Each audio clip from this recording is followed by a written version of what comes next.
बच्चों let's read our question. ये assertion और रीजन का क्वेश्चन है। असर्शन क्या बोल रहा है? Cell growth results in disturbing the ratio between nucleus and the cytoplasm. Cell growth, जैसे जैसे सेल बढ़ेगी, ग्रोथ होगी उसकी, तो वो क्या करता है? न्यूक्लियस और साइटोप्लाज्म के रेशियो को डिस्टर्ब करता है।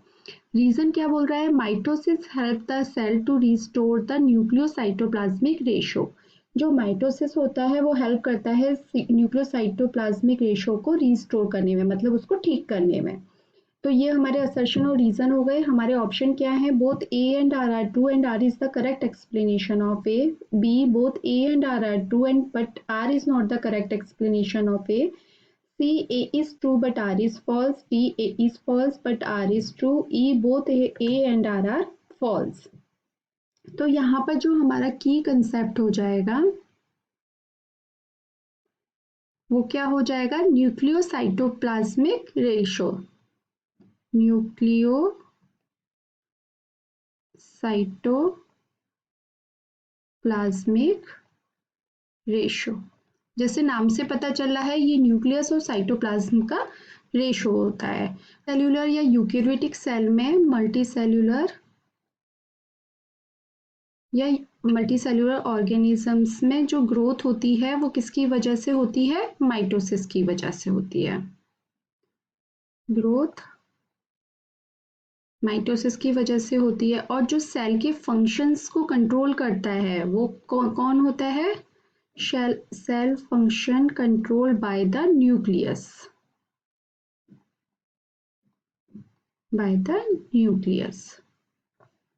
अब क्या होता है? जब सेल का साइज बड़ा होता है, जब मतलब सेल की ग्रोथ होती है, माइटोसिस होता है, तो सेल साइज इंक्रीज होगा। तो क्या होता है कि जो साइटोप्लाज्म का कंटेंट होता है वो भी इंक्रीज होने लग जाता है। न्यूक्लियस के कंपैरिजन में जो साइटोप्लाज्म का कंटेंट होता है वो बहुत ज़्यादा बढ़ जाता है, जिसकी वजह से उनमें क्या हो जाता है? उनका रेशो जो होता है न्यूक्लियस और साइटोप्लाज्म का, वो क्या हो जाता है? डिस्टर्ब हो जाता है। साइटोप्लाज्म कंटेंट बढ़ जाता है एज कंपैरिजन टू न्यूक्लियस। ठीक है, तो जिससे कि न्यूक्लियो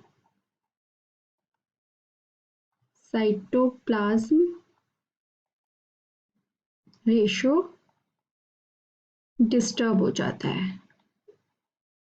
ठीक है, ये डिस्टर्ब हो जाता है तो किसके टाइम पर होता है? ये माइटोसिस के टाइम पर ही होता है। ठीक है, अब हम ये देख रहे हैं, हम ऑप्शन जो असर्शन है, सॉरी हमारा असर्शन जो है, cell growth results in disturbing the ratio between the nucleus and the cytoplasm. तो ये बिल्कुल सही है हमारा असर्शन, क्योंकि हमने बताया कि सेल साइज जब बढ़ रहा है तो साइटोप्लाज्म कंटेंट भी बढ़ रहा है, उसका वॉल्यूम बढ़ रहा है एज कंपैरिजन टू न्यूक्लियस। तो जिससे कि न्यूक्लियस और साइटोप्लाज्म का जो रेशो होगा वॉल्यूम के टर्म्स में, वो क्या हो जाएगा?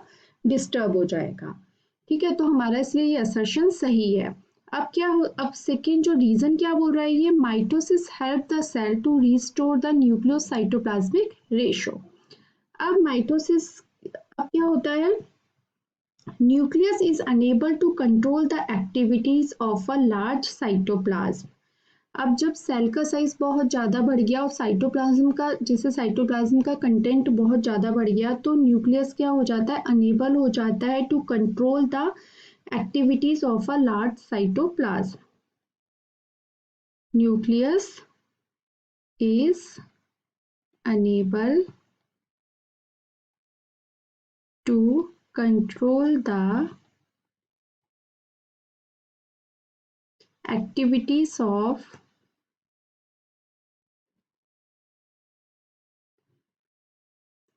large cytoplasm content। ठीक है, तो क्या होता है? सेल फिर क्या करती है? माइटोसिस में जाती है। इसके बाद जब अगर वो कंट्रोल नहीं कर पा रहा है न्यूक्लियस, तो क्या होता है? माइटोसिस में जाएगी सेल, जिससे हमें माइटोसिस में पता है कि माइटोसिस में क्या होता है? एक सेल से 2 डॉटर सेल बन जाती हैं। ठीक है, तो सेल से 2 डॉटर सेल बनेंगी जिसमें कि सेम क्रोमोसोम नंबर रहेंगे। ओके, 2 डॉटर सेल्स बना लेती है, मतलब फिर क्या होता है, साइटोप्लाज्म डिफरेंट डिवीजन हो जाता है साइटोप्लाज्म में भी। ठीक है, तो उससे साइटोप्लाज्म में डिवीजन हो गया, मतलब 2 डॉटर सेल्स बना ली, तो दोनों में ही वो डिवाइड हो गया, जिसकी वजह से जो रेशो जो डिस्टर्ब हुआ है वो क्या हो जाता है, रीस्टोर हो जाता है।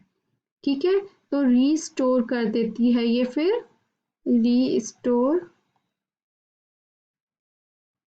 द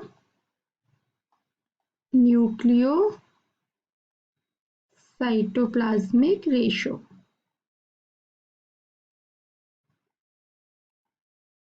मतलब हम ये कह सकते हैं कि सेल साइज जैसे इंक्रीज हो रहा है तो वो रेशो गड़बड़ हो रहा है, लेकिन जैसे ही वो गड़बड़ हुआ, डिस्टर्ब हुआ, तो क्या करेगा न्यूक्लियस, क्या कर दे, न्यूक्लियस अनेबल हो जाएगा activities, control the activities of cytoplasm. तो माइटोसिस को एक सिग्नल मिल जाएगा, मतलब सेल को एक सिग्नल मिल जाएगा कि हाँ चलो माइटोसिस हो जाए। तो माइटोसिस के बाद सेल 2 डॉटर सेल्स में डिवाइड हो जाएगी, जिससे कि क्या होगा, साइटोप्लाज्म में डिवाइड हो जाएगा और न्यूक्लियोसाइटोप्लाज्मिक जो रेशो है वो भी रीस्टोर हो जाएगा, मतलब पहले जैसा हो जाएगा। तो हमारा ये रीजन भी बिल्कुल ठीक है, लेकिन ये जो रीजन है वो असर्शन को एक्सप्लेन नहीं कर रहा है, मतलब जस्टिफाई नहीं कर रहा है।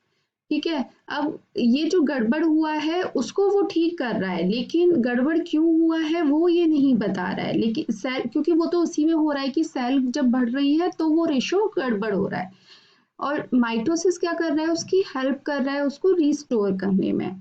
तो हमारा जो रीजन है वो असर्शन को जस्टिफाई नहीं कर रहा है। तो हमारा जो ऑप्शन, अब हम ऑप्शन पढ़ लेते हैं, both A and R are true and R is the correct explanation of A, तो ये गलत हो जाएगा। Both A and R are true but R is not the correct explanation of A, ये बिल्कुल ठीक है।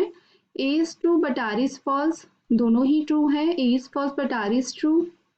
Both A and R false, no, दोनों ही ट्रू है। तो हमारा जो आंसर बनेगा वो बनेगा option B, both A and R true and R is the correct explanation of, R is not the correct explanation of A.